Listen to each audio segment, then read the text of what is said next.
Bismillahirrahmanirrahim.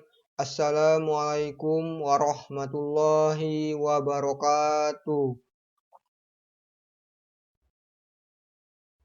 Kami dari program studi Magister Pendidikan Fisika yang beranggotakan yang pertama yaitu Alimatul Fatmawati dengan NPM 002, Dudi Haidi dengan NPM 001, Ida Susanti dengan NPM 006, Kiki Rizky Armela dengan NPM 004, dan yang terakhir yaitu Yeni Sri Purwanti dengan NPM 008. Kami dari kelompok 2 akan membahas tentang epistemologi secara umum dan epistemologi dalam jurusan kami yaitu pendidikan fisika khususnya. Oke, yang pertama yaitu latar belakang. Latar belakang dalam penulisan makalah kami yaitu pengetahuan dalam filsafat dibahas dalam epistemologi. Dari epistemologi lahirlah dua mazhab besar sumber pengetahuan yang sangat terkenal yaitu rasionalisme dan empirisme. Selanjutnya yaitu rumusan masalah. Rumusan masalah yang kami ambil di dalam penulisan makalah kami yaitu yang pertama, apakah yang dimaksud epistemologi dalam filsafat? Yang kedua, apakah pengertian rasionalisme sebagai aliran epistemologi? Yang ketiga, bagaimana pemikiran para tokoh rasionalisme? Yang terakhir, bagaimana epistemologi dalam ilmu fisika? Sejalan dengan rumusan masalah, maka tujuan dari pembuatan makalah kami yaitu yang pertama, mengetahui pengertian epistemologi dalam filsafat, yang kedua, mengetahui pengertian rasionalisme sebagai aliran epistemologi, yang ketiga, mengetahui pemikiran para tokoh rasionalisme, yang terakhir yaitu mengetahui bagaimana epistemologi dalam ilmu fisika. Oke, selanjutnya pembahasan. Untuk pembahasan yang pertama yaitu akan dibahas dan dijelaskan oleh rekan saya yang bernama Kiki Rizky Armela. Kepadanya dipersilahkan. Baiklah, saya Kiki Rizky Armela akan melanjutkan presentasi dari Dudi Haidi, yaitu pembahasan yang pertama pengertian epistemologi. Pengertian epistemologi sebelum menyelam lebih jauh pada aliran rasionalisme, terlebih dahulu yang harus dipahami adalah epistemologi. Dalam filsafat, karena darinya lah dilahirkan aliran rasionalisme. Epistemologi berasal dari kata Yunani, yaitu epistemime, pengetahuan, dan logos, perkataan. Pikiran ilmu epistemologi bermaksud secara kritis mengkaji pengandaian-pengandaian dan syarat-syarat logis yang mendasari dimungkinkannya pengetahuan serta mencoba memberi pertanggungjawaban rasional terhadap klaim kebenaran dan objektivitasnya. Jadi, epistemologi adalah ilmu yang membahas tentang pengetahuan dan cara memperolehnya. Epistemologi adalah suatu cabang filsafat yang menyoroti atau membahas tentang tata cara, teknik, atau prosedur mendapatkan ilmu dari keilmuan. 2. Cara kerja epistemologi. Cara kerja atau metode pendekatan dalam epistemologi menggambarkan bagaimana ciri khas pendekatan filosofis terhadap gejala pengetahuannya. Ciri khas cara pendekatan filsafat terhadap objek kajiannya tampak dari jenis pertanyaan yang diajukan dan upaya jawaban yang diberikan. Filsafat berusaha secara kritis mencoba mengajukan pertanyaan dan mencoba menjawab pertanyaan-pertanyaan yang bersifat umum, menyeluruh, dan mendasar. Filsafat bermaksud secara kritis menggugat serta mengusik pandangan dan pandangan umum yang sudah mapan. 3. Macam-macam epistemologi. Berbicara tentang bagaimana macam-macam epistemologi, berarti berbincang tentang bagaimana macam-macam cara atau metode memperoleh pengetahuan, ilmu pengetahuan, ilmu atau keilmuan. Menurut Kate Leihert, ada 3 macam metode dalam memperoleh ilmu pengetahuan, yaitu A. Dogmatic epistemologi, B. Critical epistemologi, dan C. Scientific epistemologi. 4. Aliran-aliran epistemologi. Dalam memperoleh pengetahuan, ada beberapa cara yang masing-masing terdapat perbedaan yang fundamental. Kemudian, cara memperoleh pengetahuan tersebut berkembang menjadi mazhab atau aliran dalam epistemologi. Dalam filsafat barat, ada beberapa aliran yang berkembang, antara lain empirisme, rasionalisme, positivisme, dan intuisionisme. Aliran empirisme memandang bahwa manusia memperoleh pengetahuan melalui pengalaman panca inderanya. Aliran rasionalisme menyatakan bahwa akal adalah dasar kepastian pengetahuan. Pengetahuan yang benar diperoleh dan diukur dengan akal. Aliran positivisme sejalan dengan empirisme. Aliran ini menganut paham empirisme, akan tetapi ada penambahannya di dalamnya, bahwa indera itu amat penting dalam memperoleh pengetahuan, tetapi harus dipertajam dengan alat bantu dan diperkuat dengan eksperimen. Baik, itu yang bisa saya paparkan, yang akan dilanjutkan oleh Mbak Yeni Sri Purwanti. Terima kasih, saya Yeni Sri Purwati akan melanjutkan presentasi dari Kiki tentang rasionalisme sebagai aliran dalam epistemologi. Yang pertama, tentang pengertian rasionalisme itu sendiri.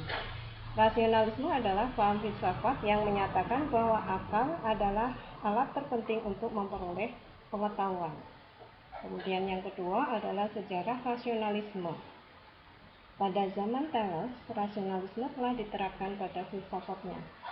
Kemudian dilanjutkan pada zaman modern, tokoh rasionalisme antara lain Descartes, dilanjutkan Baruch de Spinoza, kemudian Leibniz, dan Blaise Pascal. Setelah periode itu, rasionalisme dikembangkan secara sempurna oleh Hegel yang kemudian dikenal sebagai tokoh rasionalisme dalam sejarah.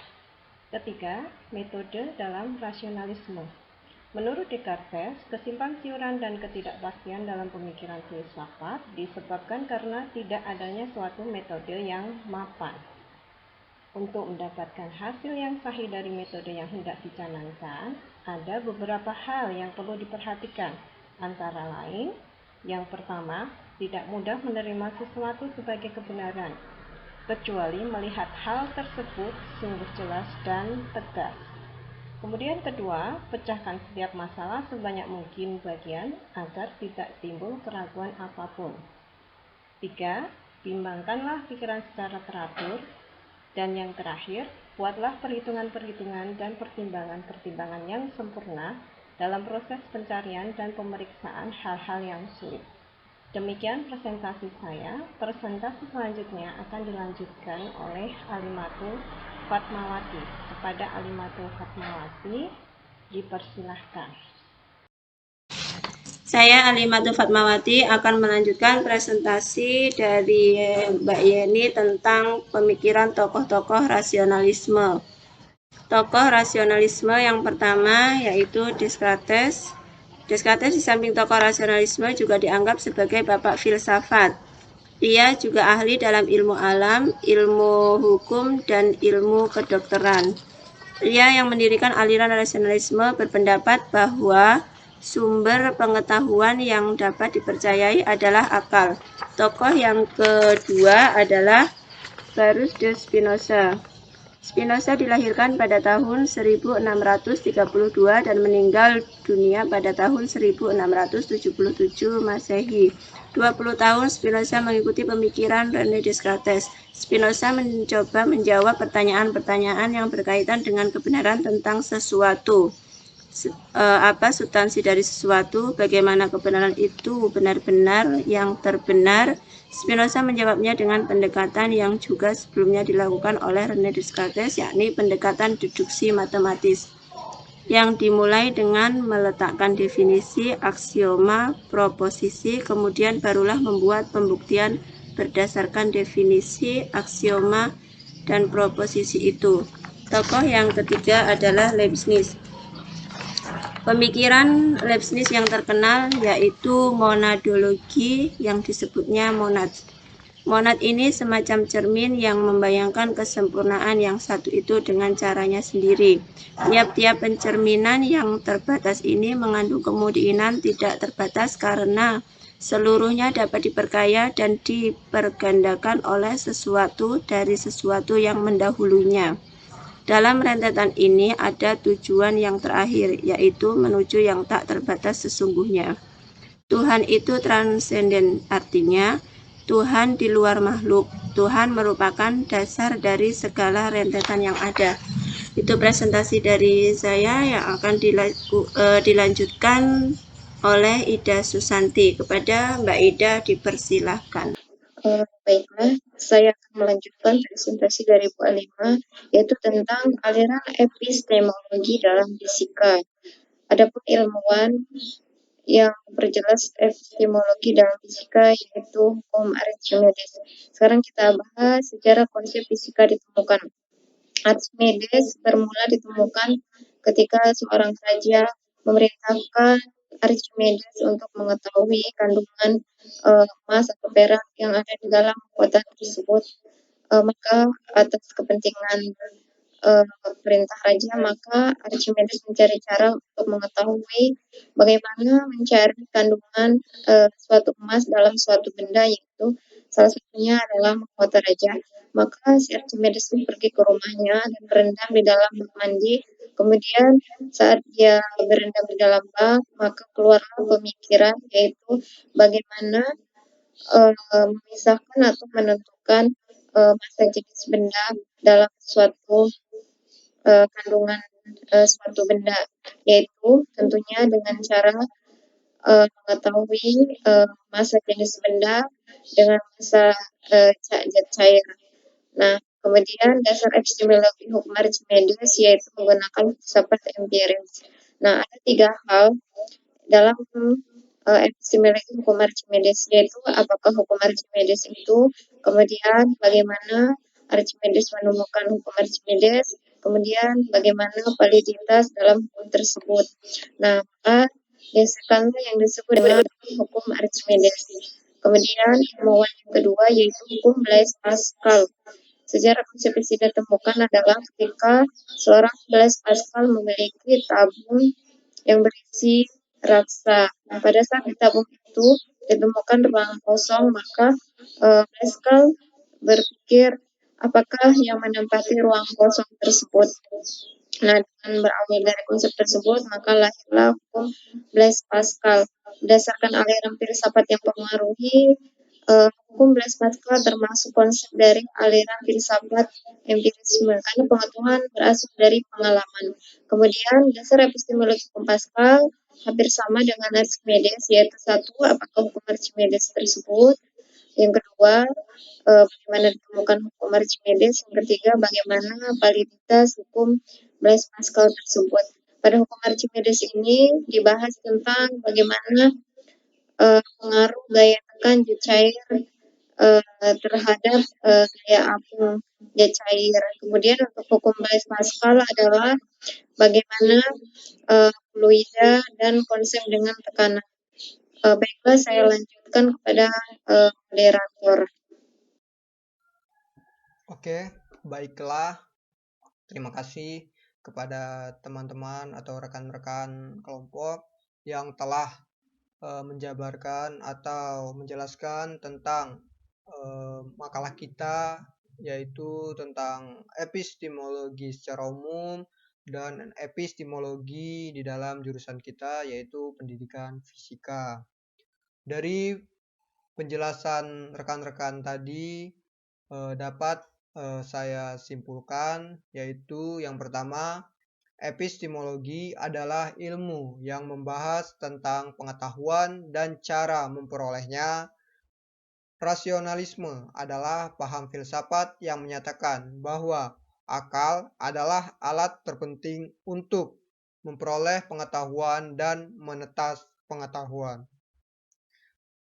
Beberapa pemikir, para tokoh rasionalisme, yaitu ada René Descartes 1596 sampai 1650, Baruch de Spinoza 1632 sampai 1677, dan Leibniz 1646 sampai 1716 Masehi. Yang terakhir yaitu epistemologi dalam fisika, yaitu dapat kita ketahui dengan membahas hukum Pascal dan hukum Archimedes dan hukum-hukum lainnya. Oke, terima kasih kepada teman-teman semua yang telah menjelaskan makalah yang telah kita diskusikan. Oke, terima kasih juga kepada teman-teman yang telah mendengarkan presentasi dari makalah kami. Mungkin dari penjelasan, dari penjabaran kami tadi, apabila ada kesalahan atau kekeliruan di dalam kami menjelaskan tentang makalah kami mohon maaf yang sebesar-besarnya kepada Allah, kami mohon ampun. Oke, saya akhiri. Wabillahi taufiq wal hidayah. Wassalamualaikum warahmatullahi wabarakatuh.